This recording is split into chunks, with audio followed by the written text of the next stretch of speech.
روی ها گوه نم و نوی تگون ها کوچا خاره بود زکی گو جا کو کت گو درز کنه زکی گذر دور کجا درز کریا قارچای اینها قارچای برینه گذر سینک لیدا کوچه کت روی ها گو گنج اجبر دکانی روی مبردای و یا که بخورا کامه چاکرا و هر کوچه جو بکشتن فایده نکرد چیزی برا بیا devlet bunu bir önem yapsın. Devleti biraz evet gibi bu kadar kısa var kuşkana.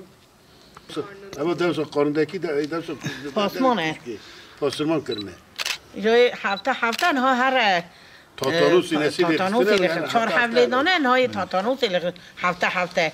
Birden bana doğru baktı, atladı üstüme. Sonra böyle ağzına attı, vurdum, çekti ağzısını yere düşecekken kendimi tutundum, sonra kaçtım. Sonra ağzımın burası yarılmıştı. Bir de şuradan böyle küçük bir delik açılmış. Şurada da beyaz bir şey var. O yaralar hep şey mi? Köpeğin izi mi? Evet, hastaneye götürdüler. Evet. 2 koluma da aşı yaptılar. Hı hı. Bir de ağzını böyle buraya attı. Şurada zaten iz var. Evet. Bir tane kadın da taş attı, köpeği kovdu. Hı hı. Sonra bir tane adam geldi, köpek kaçmadı. Adam da geldi onu kovdu. Hı hı. Sonra eve gidince annem beni hastaneye götürdü. Ondan sonra orada çok kanıyordu buram. Buradan böyle şişlik vardı, küçük bir şey. Hastaneye götürdüler. Götürdü annem. İğneyi buraya yaptılar. Bir de kabuk kalkan yere iğneyi yaptılar. Ondan öyle oldu. Çarşıda bana haber verdiler. Ben geldim Karavaşa'ya gittim, okula gittim.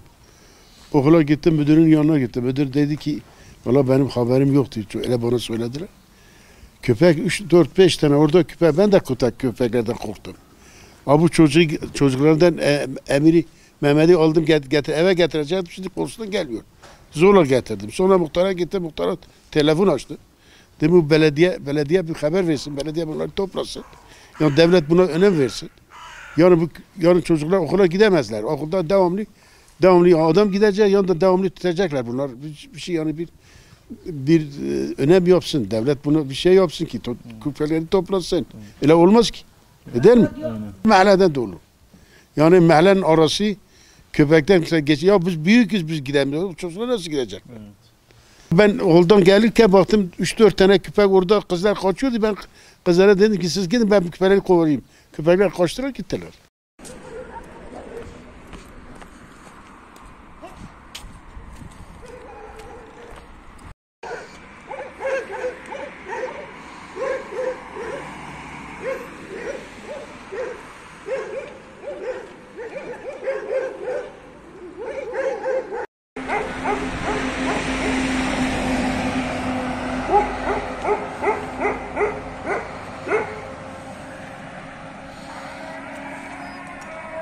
Woof, woof, woof, woof, woof.